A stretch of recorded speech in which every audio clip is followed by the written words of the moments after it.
Celestial armadura en la tierra entraré, la batalla es de nuestro Señor. Y no hay armamento que nos pueda herir, la batalla es de nuestro Señor.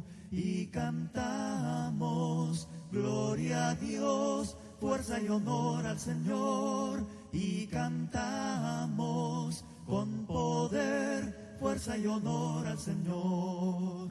Y al venir la corriente de tanta maldad, la batalla es de nuestro Señor. El poder de su sangre es modelo de amor, la batalla es de nuestro Señor. Y cantamos, gloria a Dios, fuerza y honor al Señor. Y cantamos, con poder, fuerza y honor al Señor.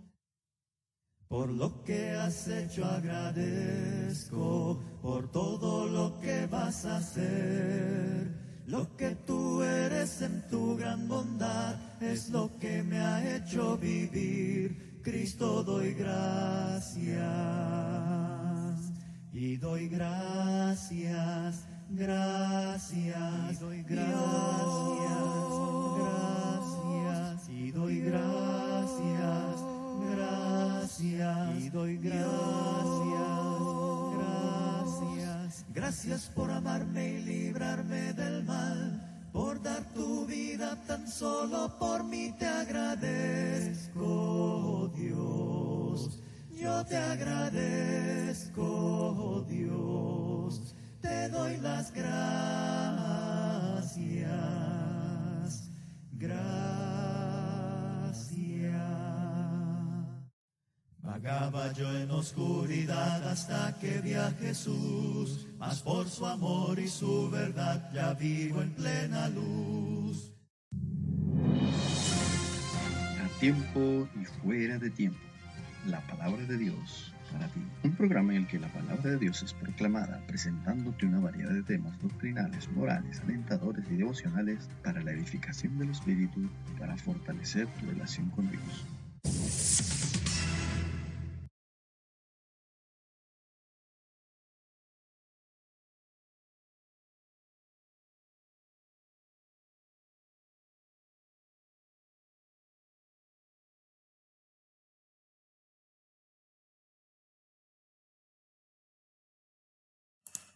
Bienvenidos, muy buenos días.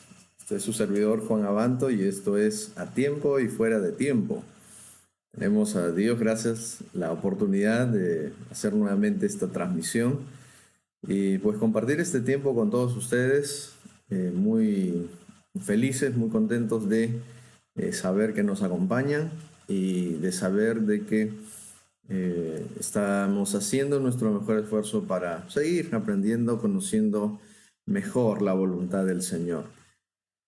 Hay muchas responsabilidades y muchos compromisos, muchas necesidades seguramente en nuestro día a día, pero enriquecer nuestras vidas espirituales, alimentarnos de la palabra de Dios, fortalecer nuestra fe, son cosas que no podemos dejar pasar por alto.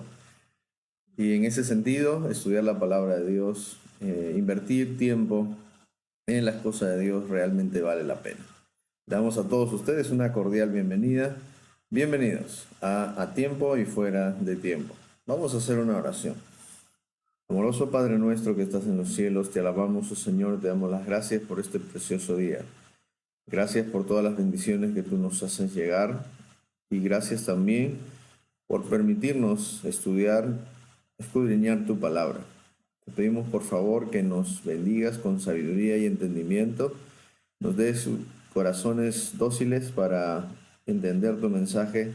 También ayúdanos a perfeccionar, a trabajar en nuestra humildad, nuestra sencillez, nuestra prudencia, de tal manera que siempre estemos receptivos a tu mensaje, dispuestos a aceptarlo, dispuestos a obedecerlo, dispuestos a seguir mejorando para agradarte y servirte y para ser personas de bien en esta sociedad. Te damos gracias, oh Dios, en el nombre de Jesús. Amén. Bien. Una vez más, bienvenidos a todos los que se están conectando a esta transmisión.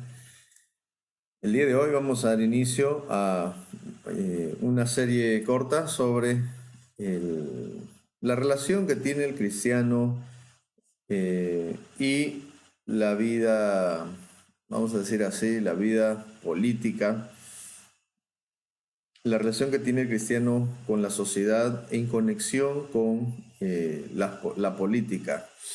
¿Por qué? Porque, bueno, un cristiano, como parte de una ciudadanía, como parte de, digamos, un rol social en su comunidad, en su distrito, en su país, tiene muchas responsabilidades y muchos compromisos como tal en relación a la autoridad, al gobierno, ¿no? Y hay una serie de derechos que como ciudadano le corresponde asimilar y experimentar, ¿no? Y reclamar, pero también una serie de responsabilidades como ciudadano que tiene que cumplir, ¿no? Incluyendo el mismo proceso de elecciones, por ejemplo, para quienes serán sus autoridades, el pago de impuestos, ¿no? Y una serie de responsabilidades en su comunidad como ciudadano que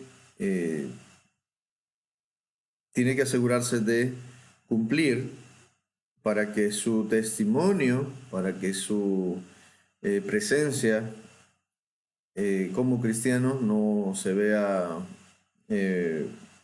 vulnerado o blasfemado. Muchas personas tienen sus creencias, tienen sus maneras de interpretar algunos pasajes bíblicos y eso, por supuesto, que da lugar a extremos, ¿ok? Da lugar a extremos,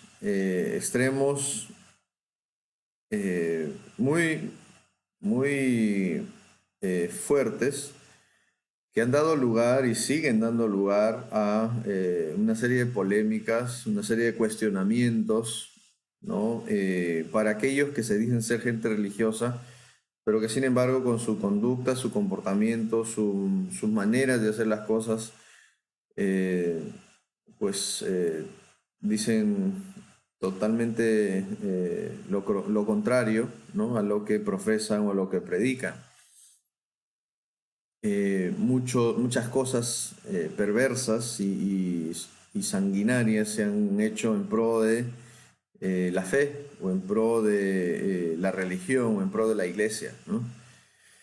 Debido a una mala interpretación, debido a un mal entendimiento de la palabra de Dios.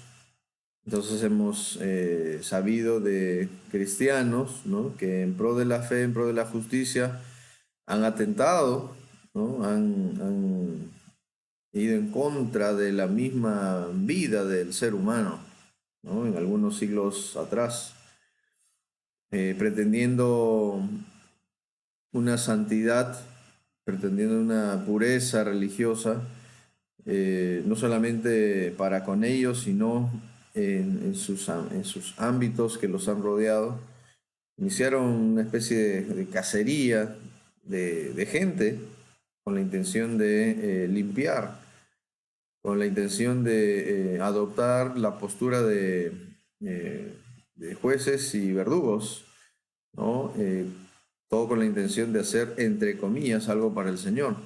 Por supuesto que de esos extremos podemos leer en los libros y son profundamente cuestionables, ¿no? Especialmente por aquellos que no tienen ninguna afinidad con Dios o con la Biblia o con el cristianismo y los utilizan pues para blasfemar el nombre de Dios. Entonces en esas experiencias podemos ver cómo este extremo, por un lado, causa daño, es decir,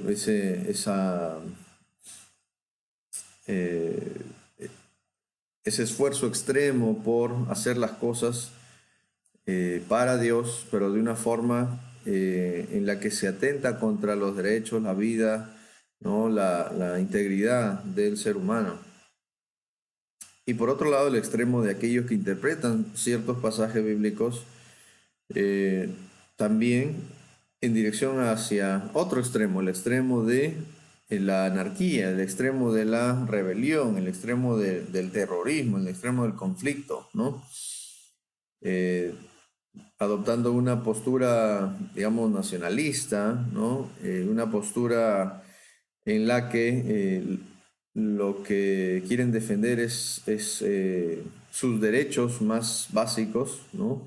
Como la vida, como, no sé, el derecho a tener una casa, a una propiedad, a cosas que son fundamentales para la subsistencia de uno como ser humano, pero, pero haciendo un mal uso de las escrituras, excusándose o escudándose detrás de la Biblia para hacer cosas muchas veces resultantes de simplemente el dejarse, el permitir que sus emociones los controlen al punto de pues manifestar un odio, un rechazo, ¿no? Una furia, incluso está reflejada en la muerte de otro ser humano.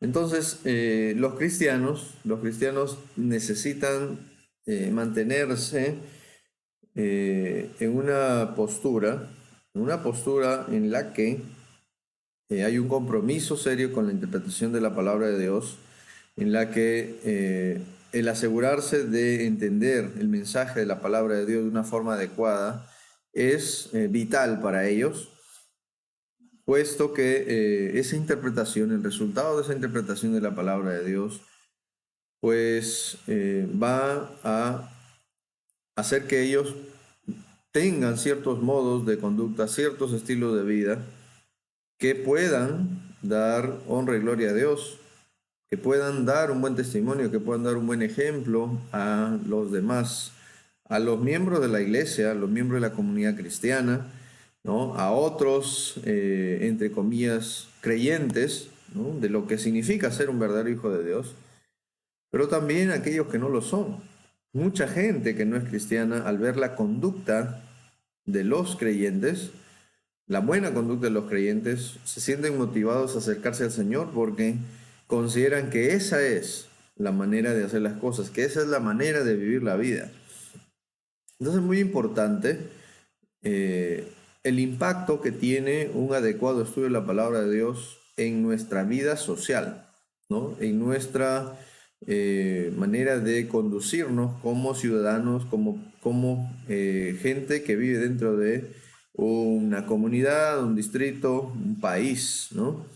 Tenemos responsabilidades y compromisos como ciudadanos que no podemos que no podemos evitar, que no podemos eh, simplemente de buenas a primeras ponernos a cuestionar, ¿no? Y peor aún, siendo guiados, orientados por una interpretación inadecuada de un pasaje de la palabra de Dios. Entonces lo que vamos a hacer es examinar una declaración hecha por el Señor Jesucristo y el contexto en el que ésta se encuentra.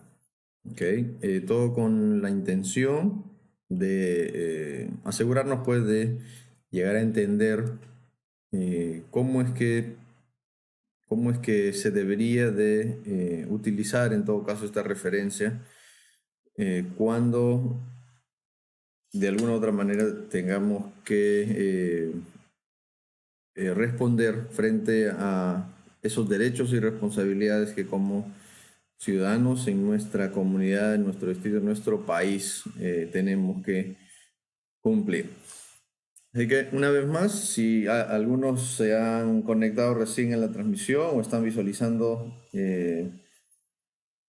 la grabación, pues nuestros saludos cordiales para todos y cada uno de ustedes. Como acostumbramos, vamos a mostrar el texto y de tal manera que pues todos lo podamos visualizar. Y de todas maneras les animo a tomar sus Biblias y acompañarme en en este análisis, en este estudio de la palabra de Dios. Muy bien.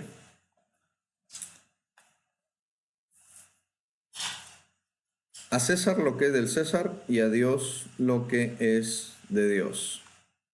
Nuestras responsabilidades como ciudadanos frente a la política y a todo lo que implica, ¿no? Vivir dentro de una nación, dentro de un país en el que hay democracia, en el que hay una constitución, ¿no? Que de alguna forma regula las conductas, los procederes, la manera como se va a llevar la vida de un ciudadano en un determinado lugar. Bien, como dije antes, esta frase se ha convertido para muchos en una frase proverbial. Para otros en una excusa como resultado de la mala interpretación de las escrituras y la poca consideración al escenario y el contexto en el que fue proclamada, dando lugar pues a algunas prácticas muy contrarias al modelo de conducta y principios del Señor Jesucristo. Y también, por supuesto, de las enseñanzas de las Sagradas Escrituras.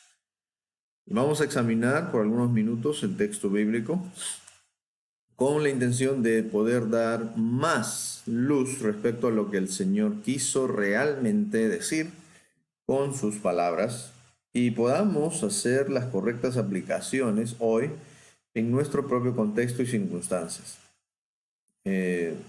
Para los que viven fuera del país, es decir, para los que no son peruanos, actualmente estamos en un proceso de elecciones.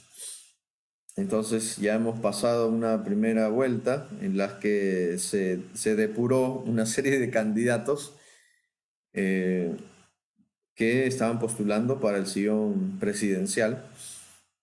Y en esta segunda vuelta tenemos a dos candidatos que están, procurando en sus propias ideologías y en sus propias, líneas políticas, pretendiendo ayudar, pretendiendo asumir un compromiso presidencial. No es nuestra intención hablar de política, pero cuando hablamos de política, o en todo caso cuando hablamos de la gente que está buscando un lugar en política, puede resultar una larga conversación, puede resultar en la exhibición de una serie de cosas que pueden ser, muy emocionantes, por un lado, o por otro lado muy decepcionantes, ¿no? Porque el mundo de la política tiene muchas cuestiones, muchas interrogantes que a veces el ciudadano de a pie no tiene realmente todo el conocimiento y la capacidad para decir qué y cómo se hacen las cosas en ese mundo, en ese ámbito, ¿no? Quizás aquellos que tienen de alguna forma alguna relación a la ley, que tienen alguna conexión con lo que significa el mundo de las leyes, ¿no? De repente por su profesión, de repente por su trabajo relacionado a la vida judicial, ¿no? Penal, a la vida legal, tengan una mejor manera de abordar estos asuntos relacionados con la política, ¿no? Que un simple ciudadano que tiene otra profesión u otros intereses, ¿no? Y otra manera de suplir sus necesidades seculares. Pero de alguna otra manera, como ciudadanos, podemos darnos cuenta cómo se hacen las cosas, ¿no? Qué que dicen los noticiarios al respecto de este tipo de eventos, ¿no? Cuáles son las posturas de algunos hacia cierto candidato o hacia cierta persona que está pretendiendo una posición en política, ¿no? Entonces, de alguna manera eso nos ayuda a tomar nuestras propias decisiones y hacer nuestras propias conclusiones respecto a quién será pues la persona que queremos que nos gobierne, ¿no? Pero al final del día, la decisión que tomemos seguramente será una como resultado de algunas impresiones superficiales debido a una información parcial, alguna afinidad política que tengamos, algún trasfondo, alguna experiencia emocional con algún partido, etcétera, la que impere en la toma de nuestra decisión. Como también nuestra postura, en este caso como cristianos, y nuestros principios éticos que se nos han impartido debido al estudio de la palabra, debido a las reflexiones que hacemos en ella, ¿no? Debido al concepto de Dios en nuestra vida, también influirá en la toma de esa decisión o en la elección de este personaje. Así que la razón por la que estoy abordando este tema es porque de alguna u otra manera, ¿no?, se respira en el ambiente una serie de cuestiones relacionadas con los gobernantes, las autoridades, la política. Y ahorita mismo, como les decía, estamos a punto de, pues, como nación, elegir quién va a ser nuestro presidente, ¿no? No es mi intención decirles a ustedes por quién van a votar, me refiero a mis hermanos o a los ciudadanos peruanos. No es mi intención decirles por quién tienen ustedes que votar. Nuestro criterio, nuestro juicio, ¿no?, nuestra prudencia, nuestra sabiduría, nuestros principios van a tener que de alguna manera guiarnos en la elección que vayamos a hacer. Y esperemos que la persona que finalmente resulte elegida, ¿no?, para asumir el sillón presidencial, pues esté a la altura de las circunstancias y pueda responder de una forma positiva como respuesta a la oportunidad que el país, que la gente le ha dado para gobernar, ¿no? Más allá de cuáles sean sus ideologías o sus principios políticos, o cuál sea su trasfondo, ¿no? Ya sea en el mundo de la política o en su vida privada. Yo estoy convencido de que como cristianos, siempre tenemos que asegurarnos de que por nuestra boca salgan bendiciones, salgan buenos deseos resultantes de nuestra buena voluntad, de nuestro amor, de nuestra misericordia, de nuestra compasión, ¿no?, de nuestra paciencia, cosas que Dios está haciendo trabajar en nuestras vidas. Y que no salgan por nuestros labios maldiciones, ¿no?, ni declaraciones que pues sumen a la exacerbación de los ánimos o a, digamos, a fomentar el caos, el conflicto, el pleito, ¿no?, la pelea. Los cristianos son gente de paz. Y si bien como ciudadanos en algunas oportunidades tenemos el derecho de manifestar nuestras posturas. Yo estoy convencido de que se puede hacer eso, pero con una postura digna de lo que significa ser hijos de Dios, de lo que significa ser cristianos, ¿no? Sin cometer exabruptos o excesos en pro de una supuesta defensa de derechos y libertades. Entonces, yo espero que eso tenga sentido para ustedes, pero vamos a examinar el texto después de esta amplia introducción. No es mi intención terminar esta conversación o esta serie el día de hoy, ¿no? Vamos a en las próximas transmisiones seguir abordando el tema. Vamos a tratar de agotarlo lo más que podamos, de tal manera que pueda dar lugar a preguntas, a comentarios, ¿no? Quizás el que usted se atreva a escribirnos algo con la intención de pues tener más claridad sobre el asunto. No es una apología a la política, no es una apología a cierto partido de ninguna manera,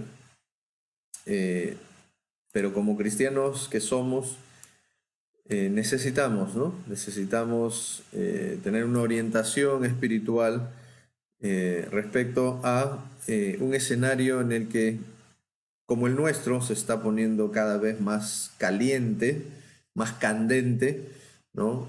Y nuestros ánimos como cristianos sí están siendo afectados, ¿no? Observo, escucho a muchos cristianos desalentados por que cierto candidato vaya a ser elegido o no, ¿no? Observo intranquilidad, observo un poquito de impaciencia, incluso un tanto de desesperación. Y puede que sean justificables todas estas cosas, pero necesitamos más allá del escenario político en el que nos podemos encontrar, y todo lo que este escenario político desencadene. Como cristianos tenemos que siempre poner nuestra confianza en el Señor, siempre estar dependientes y con una fe fuerte en el Señor. Y Pablo aconseja a los cristianos a orar por las autoridades superiores, por aquellos que están en eminencia, ¿no? Entonces podemos orar también, podemos pedir, podemos interceder delante del Señor por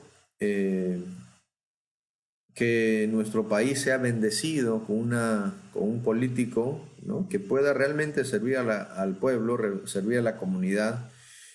Y como dijera Pablo, ¿no? Tener tiempos de paz en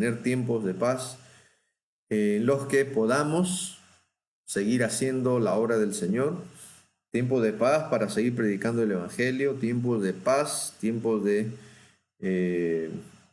tranquilidad para poder seguir desarrollando con libertad todas nuestras actividades que tienen que ver con la vida cristiana, ¿no?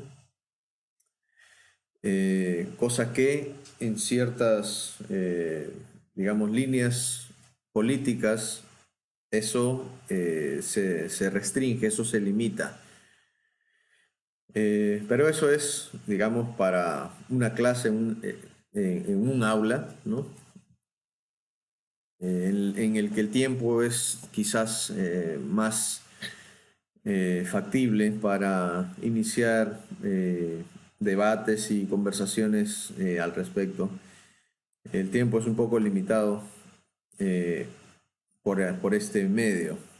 Así que nos queda solamente tomar buenas decisiones, elegir bien, ¿no? Y asegurarnos de que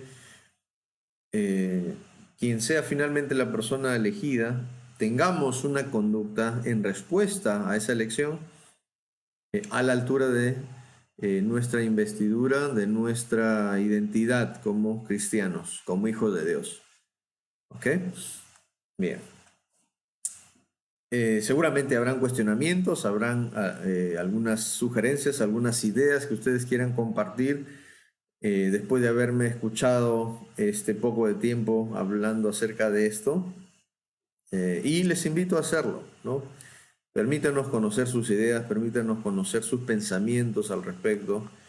Siéntense en la libertad de comentar lo que ustedes consideren que puede ser beneficioso, ¿no? Para un mejor entendimiento de las cosas que estamos diciendo, tanto para este servidor como para las personas que vayan a ver y leer vuestros comentarios en esta transmisión, en este video.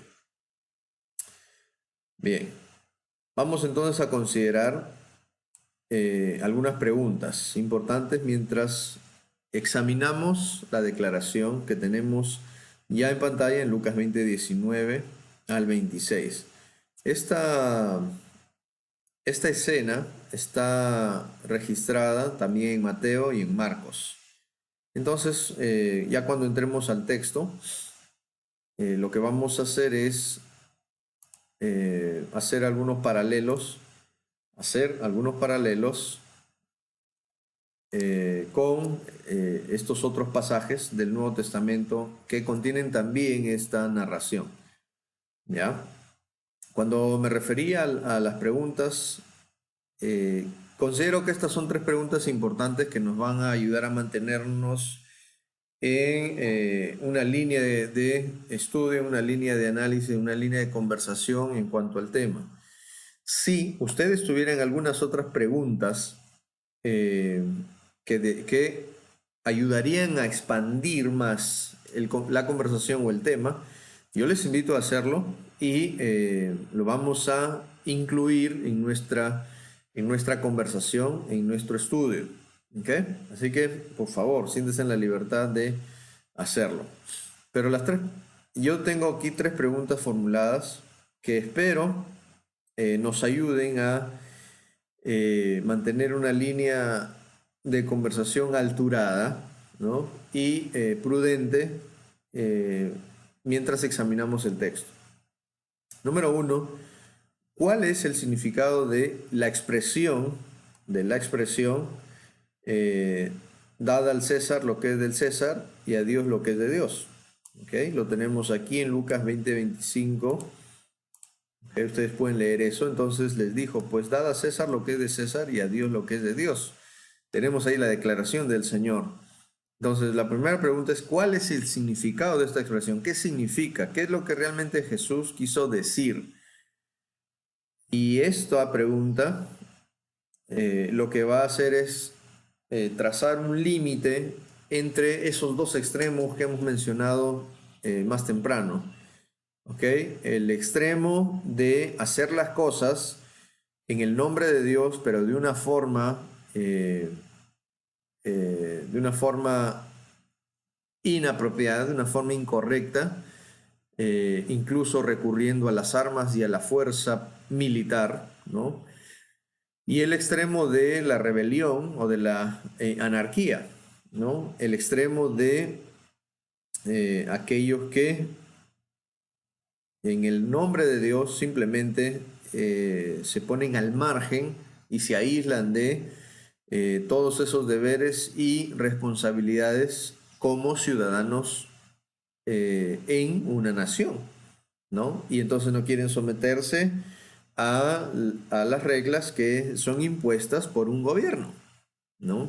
Promoviendo así el caos, promoviendo así una especie de terrorismo, ¿no? Una especie de movimiento que se opone a la autoridad. Entonces, con la intención de evitar ambos extremos, considero que es importante que lleguemos a entender qué significa esta expresión, ¿ya? Y para ello, por supuesto, necesitamos analizar el texto y el contexto, es decir, el lugar donde este pasaje se encuentra, ¿Qué es lo que ha desencadenado finalmente esta declaración? ¿Ya? La segunda pregunta es si estaba siendo Jesús indiferente o rebelde en relación al poder político y militar del Imperio Romano con esta declaración. Habiendo examinado la expresión y el contexto donde ésta se encuentra, entonces eso nos ayudará a responder a esta pregunta, ¿no?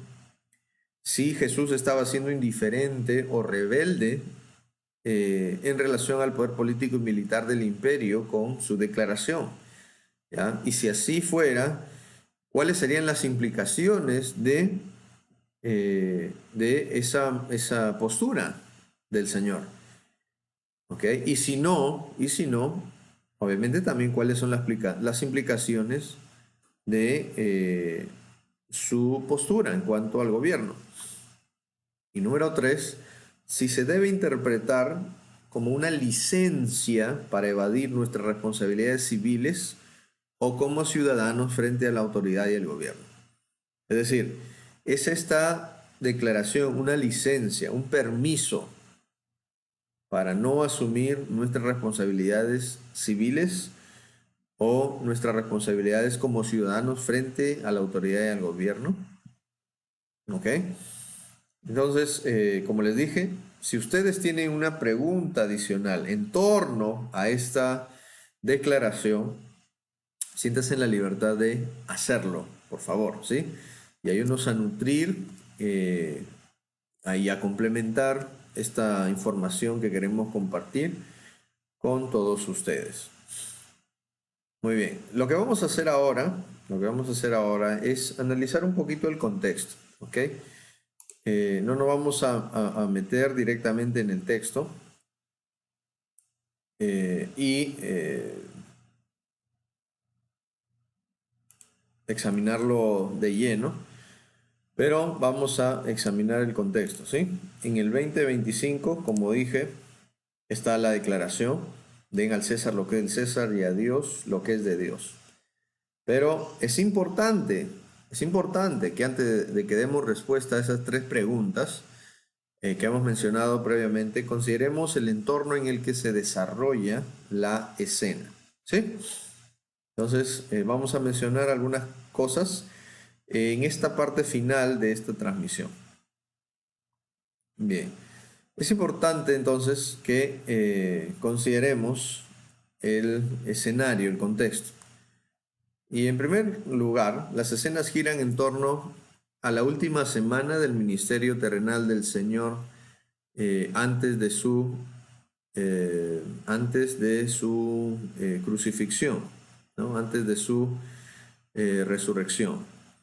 Entonces, eso nos puede dar una idea, de por qué el Señor Jesús va a hacer una serie de declaraciones, va a hacer una serie de enseñanzas, ¿no? En esta parte del texto bíblico. Finalmente, ya no hay por parte del Señor ninguna intención por hacer las cosas para seguir prolongando más, para hacer y decir las cosas, para seguir prolongando más su estadía en este mundo. ¿Okay? Hemos llegado a la parte final del ministerio del Señor y entonces de alguna manera ha llegado el momento de poner los puntos sobre las íes, como dice un proverbio, ¿no? Y hablar las cosas sin ningún tapujo, ¿no? Ha llegado el momento de declarar abiertamente cuáles son sus intereses, cuáles son sus intenciones, cuáles son sus planes. Tanto a sus discípulos, ¿no? Y a cuantos le dieran pues a él la oportunidad de expresarse. Aunque en el momento más crucial, ¿no? Del cierre de su ministerio, a diferencia de cualquier expectativa y cualquier reacción desde un punto de vista humano, el Señor Jesús en realidad lo que procuró es mantenerse en silencio, ¿no? Y como dice bien el profeta Isaías, como un cordero mudo delante de sus trasquiladores, así no abrió su boca, ¿no? No teniendo a nadie quien le pudiera hacer defensa o hacer justicia. Entonces, pero en los días previos a ese momento crucial, ¿no?, del final de su ministerio, es decir, su juicio, su muerte, su sepultura y resurrección, él va a hacer algunas declaraciones y todavía va a seguir dando algunas enseñanzas, ¿no?, como la que tenemos en pantalla. Ok, número 2. Después de haber entrado a Jerusalén, cumpliendo deliberadamente las profecías mesiánicas del Antiguo Testamento, el Señor se va a ir al templo, ¿ya? El Señor se va a ir al templo. Vamos a ver el texto en el verso 1, según Mateo. Dice: cuando se acercaron a Jerusalén y vinieron a Betfagé, al monte de los olivos, Jesús envió 2 discípulos, diciéndoles: vayan a la aldea que estaba enfrente de vosotros, y luego hallaréis una asna atada y un pollino con ella, desatadla y traédmelos. ¿Okay? Entonces, lo que va a suscitarse debido a esta instrucción es que el Señor Jesús va a entrar a Jerusalén, ¿no?, como las profecías lo habían anunciado, y pues en medio de alabanzas, en medio de arengas, de victoria, ¿no?, por parte de sus seguidores, ¿no? Entonces, una vez que entra a Jerusalén, lo que va a hacer es ir al templo. En el verso 12 dice: y entró Jesús en el templo de Dios y echó fuera a todos los que vendían y compraban en el templo, y volcó las mesas de los cambistas y las sillas de los que vendían palomas. Le dijo: escrito está: mi casa, casa de oración será llamada, mas vosotros la habéis hecho cueva de ladrones. Va a hacer algunos milagros, ¿no? Va a dar algunas lecciones. En el verso 17 dice que dejándolo salió fuera de la ciudad a Betania y posó ahí. Entonces, estas cosas que el Señor Jesús va a decir y hacer, como dice el verso 15, ya va a causar indignación. Pero los principales sacerdotes y los escribas, viendo las maravillas que hacía, y a los muchachos aclamando en el templo y diciendo: sana al hijo de David, se indignaron, ¿ya? Se indignaron. Según Lucas 19:39, entonces algunos de los fariseos de entre la multitud le dijeron: maestro, reprende a tus discípulos, ¿ya? Es decir, cállenlos, que no digan todas estas cosas, porque eso nos incomoda, eso nos molesta. No en ese tono, pero eso es lo que realmente ellos querían decir, ¿no? Las cosas que ellos están diciendo son cosas fuera de lugar. No te las atribuyas a ti, ¿no? De un tono obviamente más enérgico. La palabra indignarse literalmente significa dolerse mucho. Dolerse mucho. Significa que en primera instancia sintieron una violenta irritación física y una irritación pues emocional, ¿no?, en respuesta a todas esas alabanzas, elogios y declaraciones que se hacían a favor del Señor. Entonces, esta palabra se usaba también para la fermentación del vino, para describir, ¿no?, la fermentación del vino, todo ese proceso en el que cambia su estado, ¿no? Y pues metafóricamente se usó para mostrar signos de dolor, de enojo y de indignación. Entonces, la gente hay gente que está muy emocionada, de una forma positiva, ¿no?, feliz, contenta de ver al Señor, ¿no?, entrar de esta forma tan interesante a Jerusalén. Pero otros simplemente están desconcertados, indignados, ¿no?, enojados, molestos por todo lo que se está diciendo y se está haciendo. Los oficiales se indignaron porque obviamente Jesús estaba haciendo aquí el papel de un poderoso líder, ¿ya? Quien se estaba encargando de la limpieza del templo, que se estaba encargando de sanar a los enfermos y enseñar con toda autoridad, ¿ok? Todo aquello que los fariseos y los escribas no enseñaban, sino lo que él mismo enseñaba. Así que cuando los muchachos gritaban, "Hosana al Hijo de David", ellos se molestaron muchísimo y protestaron, ¿no?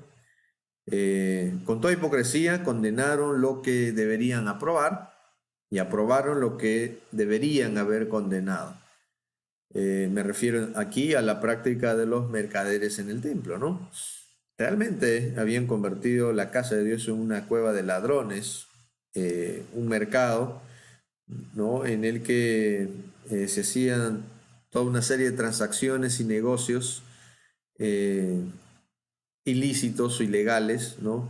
O en todo caso negocios en los que los negociantes se aprovechaban de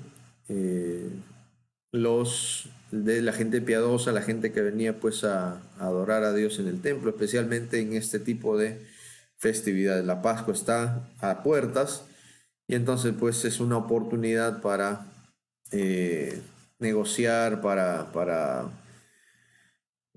incrementar las ganancias, ¿no? Y etcétera. Bien, después de esto, al día siguiente volvió a ir a la ciudad y al templo, donde su autoridad fue desafiada. ¿Ya? Vamos a leer este texto.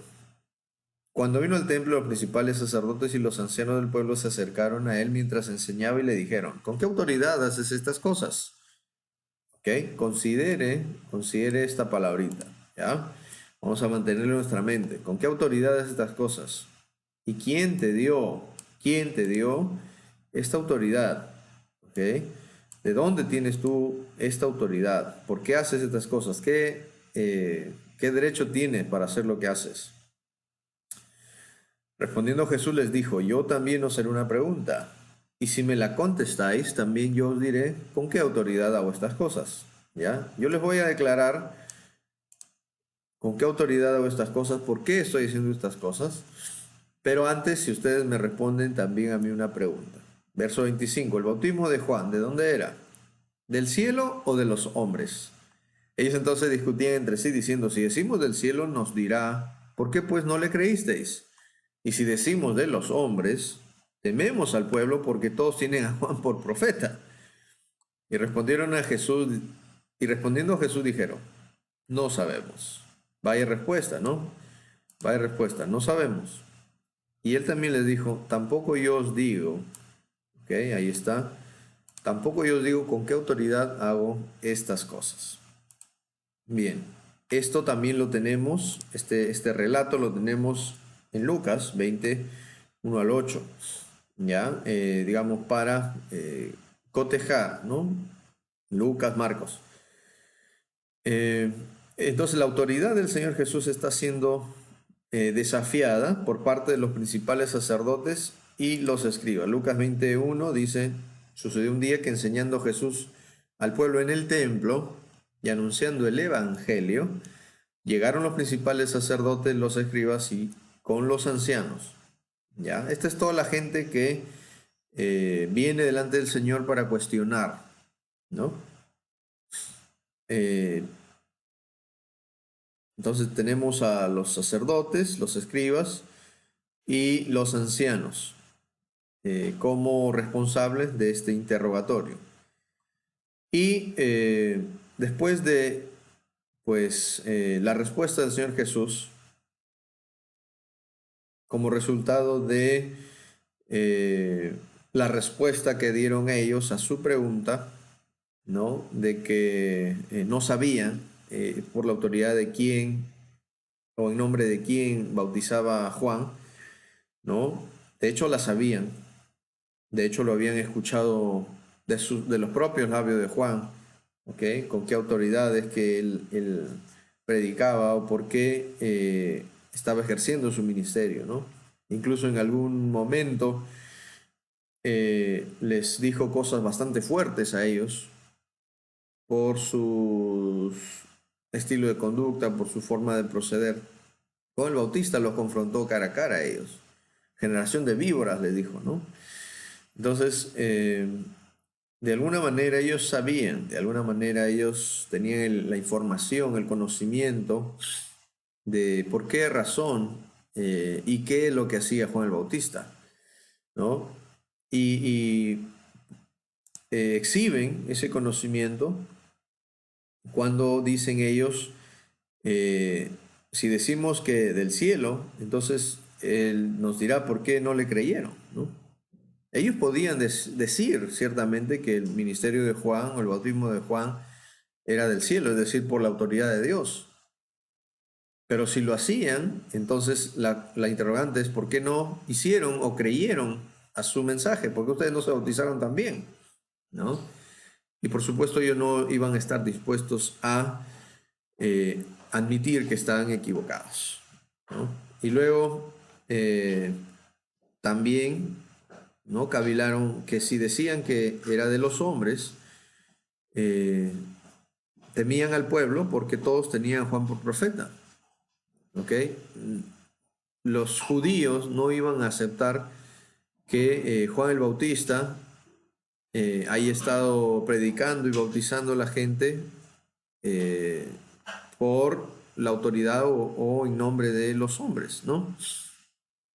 Entonces, toda la gente era consciente, estaba convencida de que el ministerio de Juan era un ministerio dado por el mismo Señor, ¿no es cierto?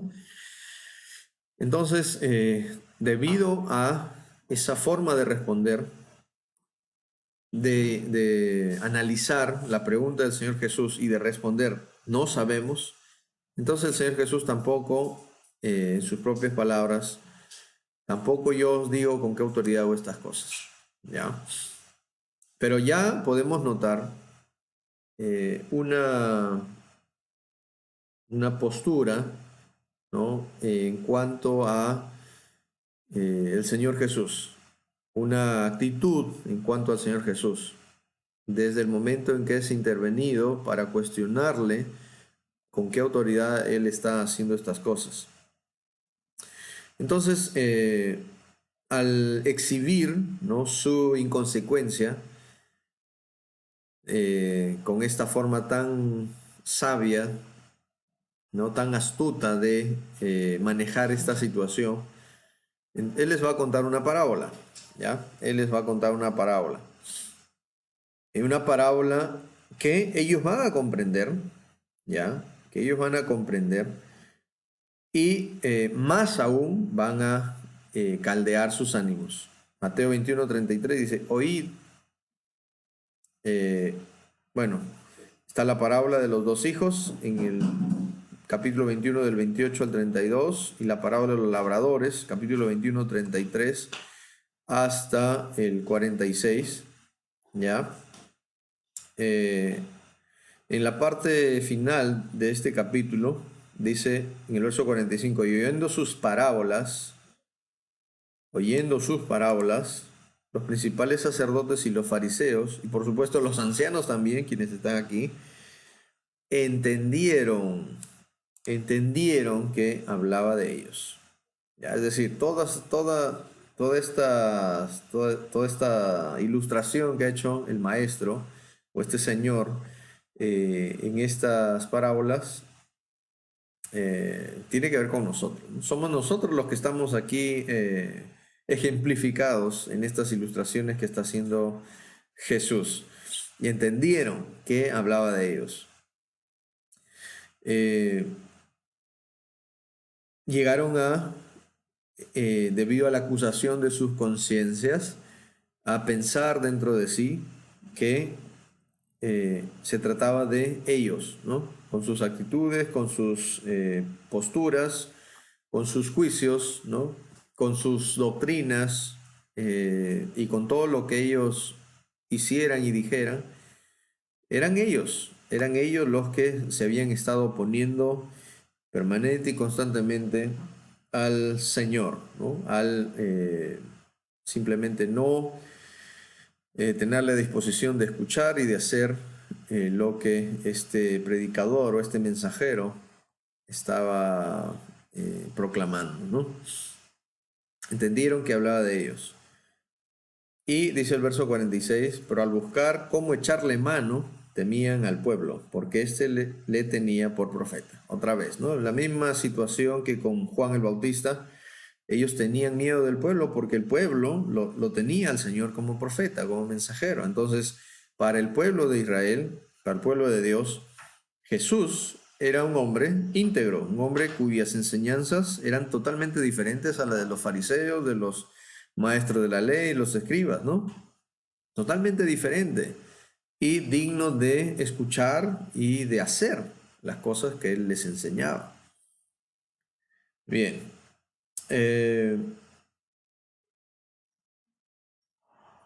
Entonces, estas parábolas les hicieron entender o se dieron por aludidos, ¿no? Cuando el Señor Jesús mencionó estas parábolas y a sus respectivos personajes con sus respectivos detalles dentro de ellas. Número 4. Va a ser en este escenario entonces, mis hermanos, ¿no? Va a ser en este escenario, por un lado, en el que las emociones de todos van a estar a flor de piel. Me refiero a la gente, por un lado, que seguía a Jesús, como también en los líderes religiosos, ¿no? Los primeros llenos de felicidad y algarabía, y los líderes religiosos llenos de indignación, enojo, miedo, y un espíritu cegado por su deseo de venganza. ¿Okay? Y entonces, dice el verso 19, en Lucas 20:19, procuraban los principales sacerdotes y los escribas echarle mano en aquella hora, ¿no? O agarrarlo por el cuello, si fuera posible. El verso 20 dice, y acechándolo, ¿no? Procuraban echarle mano en aquella hora, en ese momento, en esas circunstancias, y estaban al acecho, ¿no? Como lobos rapaces, buscando que lanzarse a su presa. Y entonces prepararon una estrategia para tentarlo. Ellos enviaron espías que simulasen ser justos para sorprenderlo en alguna palabra y hacerle caer. Y tener con esto los argumentos para acusarlo y juzgarlo frente al poder y autoridad del gobernador. ¿Ya? Dice el verso 20, y acechándole enviaron espías que se simulasen justos. Este es el modus operandi de esta gente. Se pone en evidencia todo lo que hemos venido diciendo respecto a ellos en estos últimos minutos, ¿no? Su insinceridad, su amor al poder social, político, religioso, su persistencia en mantenerse en sus posturas y tradiciones, modos de conducta, ¿no? En su zona de confort y debido a eso, obviamente el pecado está a la puerta, ¿no? Como diría también el Señor Jesús. Se ponen al acecho, envían espías que simulen ser justos. Mira hasta qué punto, ¿no? Al punto incluso de degradar a una persona para hacer cosas que posiblemente no estarían dispuestos a hacer, ¿no? Pero debido a su posición, debido a su poder, ellos pueden forzar a quienes ellos quieran, a quienes ellos deseen para hacer su voluntad. En este caso, lo que ellos quieren es sorprender al Señor en alguna palabra para poder entregarlo al poder y autoridad del gobernador. ¿Ya? El Señor Jesús había dejado por sentado implícitamente que tenía autoridad, ¿no? En los versos anteriores. Y como un énfasis nuestro, una autoridad que se le había concedido, por supuesto, desde lo alto. Se le había concedido por el mismo Señor, por su Padre, por Dios. De hecho, la parábola sirvió para ilustrar, o las parábolas sirvieron para ilustrar esa autoridad con la que el Señor lo había investido a él, ¿no? No vamos a examinar las parábolas ni vamos a considerar todos los detalles, pero evidentemente hay un mensaje contenido en estas parábolas que se le atribuye tanto a él como maestro, como enviado de Dios, como mensajero del Señor, como siervo de Dios, y también una implicación para los receptores del mensaje, quienes podrían ser la gente, el pueblo común, como también los representantes, los líderes religiosos del pueblo de Dios, quienes se supone debían asegurarse de hacer todo lo necesario para mantener al pueblo en expectativa y con una piedad, un temor a Dios fuerte durante todo este tiempo. Pero obviamente no lo han hecho así. Entonces, estos hombres que cuestionaron a Jesús tenían autoridad, pues representaban la Corte Suprema del pueblo, ¿no? Me refiero al Sanedrín. Tenían a su cargo el control y la regulación de los asuntos del templo. Tenían el derecho de pedir las credenciales de cualquier maestro. Tenían todo el derecho de exigirle a cualquier predicador, ¿no? Una respuesta de por qué hacen las cosas. Tenían también la obligación de probar a los que profesaban ser profetas, como bien lo establece la ley. Deuteronomio 13, 1 al 3 y Deuteronomio 18, 22. Dice: cuando se levantare en medio de ti profeta o soñador de sueños y te anunciare señal o prodigios, y si se cumpliere la ley o prodigio que él te anunció diciendo: vamos en pos de dioses ajenos que no conociste y sirvámosles, no harás oído las palabras de tal profeta ni a tal soñador de sueños, porque Jehová vuestro Dios os está probando, para saber si amáis a Jehová vuestro Dios con todo vuestro corazón y con toda vuestra alma. Y luego en el capítulo 18, 22, si el profeta hablara en nombre de Jehová y no se cumpliere lo que dijo, ni aconteciere, es palabra que Jehová no ha hablado, con presunción la habló tal profeta, no tengas temor de él. Entonces, tenemos aquí a estos representantes del pueblo de Dios por su posición como líderes, ¿no? Quienes, si de verdad estuvieran, quienes si de verdad a conciencia estuvieran intentando ocupar una posición ejemplar para el pueblo, ¿no? De verdad estuvieran interesados en guiar al pueblo de Dios hacia la verdad, actuarían de una forma diferente, ¿no? Y en consecuencia a estos principios que les corresponden por ley a ellos. Pero ese cuestionamiento a Jesús de por qué bajo la autoridad de quién hacía y decía las cosas es simplemente el reflejo de su enojo, de su envidia, ¿no?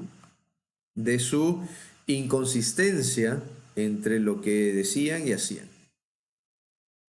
Porque Jesús, el Señor, los incomoda con su adecuado estilo de vida, los incomoda con su manera correcta de comportarse, los incomoda con sus enseñanzas, con su correcta interpretación de las Escrituras.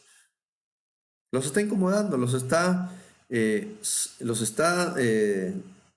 desestabilizando, ¿no? Y entonces ellos tienen que responder para mantener su posición, su status quo. ¿Ok? ¿Acaso querían estos líderes proteger al pueblo de un falso maestro? Desafiaron a Jesús, pues, para que dijera al pueblo con qué autoridad él hacía estas cosas. Como ya hemos visto, el aceptar la alabanza de los que clamaban que era el hijo de David, como la limpieza del templo, como sanar a la gente, como enseñar. ¿Ok? Pero reconocían la gran influencia que Jesús tenía con la gente. Sin duda, querían convencer al pueblo que Jesús obraba sin ninguna autoridad. Finalmente ese era su objetivo. Convencer al pueblo aprovechándose de una declaración que no satisfaciera sus hábitos, sus instrucciones, ¿no? Sus intereses, ¿no? Para aprovecharse de eso y exhibirlo delante del pueblo. Querían asegurarse de que con sus propias palabras, por un lado, ofendiera, decepcionara y traicionara a sus seguidores, quienes veían en él pues al poderoso Mesías libertador, ¿no? Y esto obviamente también debido a un mal entendimiento, a una mala interpretación de sus enseñanzas y su proceder, su actuar, cosa que el Señor Jesús también de alguna manera va a tratar de dilucidar y aclarar, especialmente en sus discípulos, ¿ya? Pues su objetivo no era ser eso, ¿no? Un libertador político, militar, pero ellos pretendían que con sus palabras ofendiera y decepcionara, incluso traicionara a sus seguidores, ¿no? Y dos, que con sus propias palabras pusiera en evidencia sus planes como líder religioso, como líder político y militar frente a la opresión del Imperio Romano. Sin importar, parecía ser un estratégico plan que les aseguraba el éxito a ellos, ¿no? A estos líderes religiosos del momento, los sacerdotes, los principales sacerdotes, los escribas y los fariseos, ¿ya? Bien, vamos a detenernos aquí. Ha sido mi intención mostrar el trasfondo, el escenario en el que se va a desencadenar finalmente esta declaración. Pero creo yo que la antesala del cuestionamiento de la autoridad del Señor es importante porque de alguna manera esta autoridad implícita que el Señor ha declarado tener, ¿no? Por medio de su pregunta retórica a estos fariseos y por medio de sus parábolas, va a dar lugar a una respuesta por parte de él, investido de esa autoridad, cuando lo cuestionen si hay que dar tributo al César o no. Eso lo vamos a examinar en nuestra próxima lección, ¿ya? En la próxima lección vamos a examinar el texto y hacer lo mejor que podamos para responder cuál es el significado de la expresión den al César lo que es del César y a Dios lo que es de Dios. Quiero darles las gracias a todos ustedes por acompañarnos hasta este momento. Espero que esto haya despertado curiosidad e interés por el desarrollo de esta porción de la palabra de Dios. Ha sido un placer para mí compartir este tiempo con ustedes y Dios mediante nos reencontramos en una próxima transmisión. Esto ha sido A Tiempo y Fuera de Tiempo.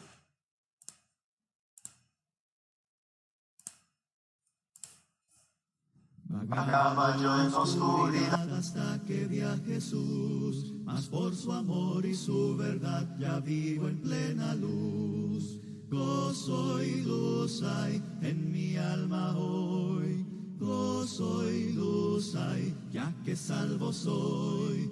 Desde que a Jesús vi y a su lado fui, he sentido el gozo de su amor en mí.